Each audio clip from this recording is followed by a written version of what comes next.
Hello and welcome to Gravitas Plus. I'm Palki Sharma Upadhyay. How many of you are Harry Potter fans? In the story, Dumbledore had a magical vessel. He used it to store and review memories. It was called the Pensieve. Now, this is obviously a fictional story set in a school of magic. But today we have something like this in the real world. It's called the second brain.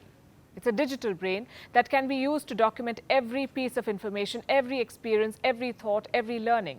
You can access all of this whenever and wherever you want. What does a second brain look like? Nothing too sci-fi or magical. A second brain looks like this. It's a Word document that's backed up in cloud. How much does it cost? Most second brains are free. Some cost as little as $8 a month. That's around 600 rupees a month, Indian rupees. The second brain has been developed on the hypothesis that a human brain is meant to have ideas, not to store those ideas. So the second brain can do the job of storing. What does it store?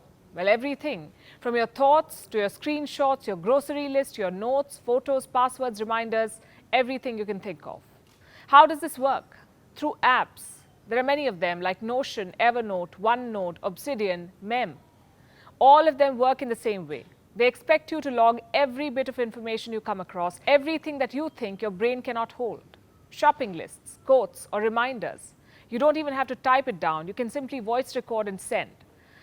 If you're reading something interesting online, for instance, you can email the relevant paragraphs to your second brain. If you have a fleeting thought, we're told, you can make a quick note of it.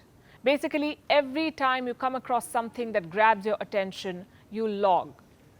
In whatever form, screenshots, photos, Excel sheets, slides from a PowerPoint presentation, lines from an ebook, excerpts from online articles, and then you can access all of this information whenever you want. Say years later, you want to write an essay or prepare an address on federalism.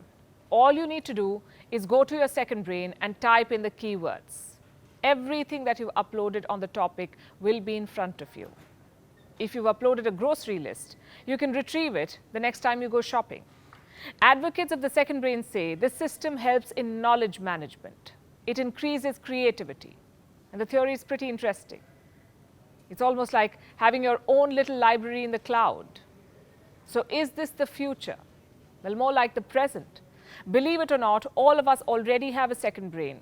All the apps that we use double up as a second brain. You know, the ones that remind you to drink water or to stretch, to call home, even breathe. Apps tell you to stand up and breathe. They remind you to buy bread on the way back home. Apps remind you what you were doing 10 years back in the month of June. Gigabyte after gigabyte of content from your life is spread across these apps. Do you remember what was the storage capacity of the first iPhone?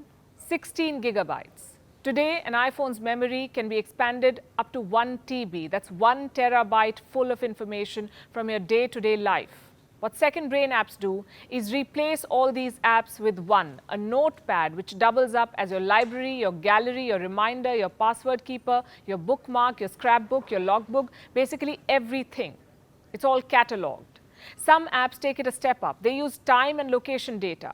This is to remind you of information/memories that you may have uploaded but forgotten. Say you go to a restaurant. The app will tell you that you came here 3 years back, and this is what you ordered then, this is who you came with, and this is what you thought of the experience back then, obviously provided you've logged all of that. But who does that? Who documents so much information from their daily life? Actually, most of us do. We are continuously uploading stories, we're tweeting every fleeting thought, blogging experiences. Second brain apps store this content. Quick question, can't we store the same information offline? Of course we can. We can keep notes, we can keep files. See this? It's a filing cabinet. Once upon a time, every office would have such cabinets, but filing and then searching for that file takes a lot of time. A digital brain is more convenient. But do we really need one? Some of us can barely handle one brain. Jokes apart, science disagrees with the very hypothesis of the second brain. It says our brain can store information. In fact, it can store 2.5 petabytes of information. Do you know how much that is? Enough to store 3 million hours of TV shows. You have to leave a TV running for 300 years to use up all that brain space. In other words, we don't have to worry about running out of brain space in our lifetime. So why do we need a second brain at all? These apps handicap us. They make us unnecessarily dependent on technology. Today, at least 20 million people are using a second brain. Some are leaning on them for making life decisions. I read this very interesting story in an article. This is what it said. Listen to this. Annie, a 27-year-old in New York City, began taking notes on her dating life. For Annie, the Notion Love Tracker functions almost as an alternate memory, which once or twice helped her clarify amorphous gut feelings she was experiencing.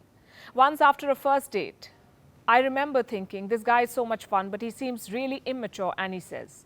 Then during the third date with him, she was enjoying herself, but began to feel a bit uneasy. Like something was eating at me that I could not put a finger on, she said. So she went home, consulted her Notion Love Tracker, and there in her neatly organized table, she found that she had noticed his immaturity from the very beginning. She stopped seeing him. My question is, did she really need an app to tell her this? She was supposed to remember that piece of information without the help from an app. The problem is not with the capacity of our brain, but our shrinking attention span. The reason why most of us forget information or names is because we aren't paying enough attention to them in the first place. We are preoccupied all the time, and mostly it's with our phone. A second brain only worsens this condition. It expects you to frantically document, to go through life like that person in the courthouse who is documenting every word being said. What would you rather do? Log the thoughts that cross your mind when you're sitting by the sea, or let the chain of thoughts flow as you absorb the beautiful sunset? I may have digressed a bit, but my point is quite simple. We humans are more than what we document.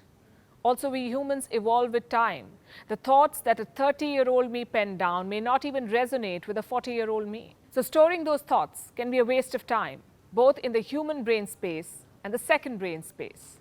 You see, our brain functions in the most amazing way. It ensures we only remember what's relevant. Our brain prioritizes clarity over clutter. Our brain grows, and it wants us to grow. What we need to do is pay more attention to things happening around us. And you'll be amazed at the kind of memory the human brain is blessed with. So back to the question, do we really need a second brain? Well, here's how I look at it. A little medicine reminder or a grocery reminder may help us balance our daily lives better. But beyond that, I think the human brain is good enough.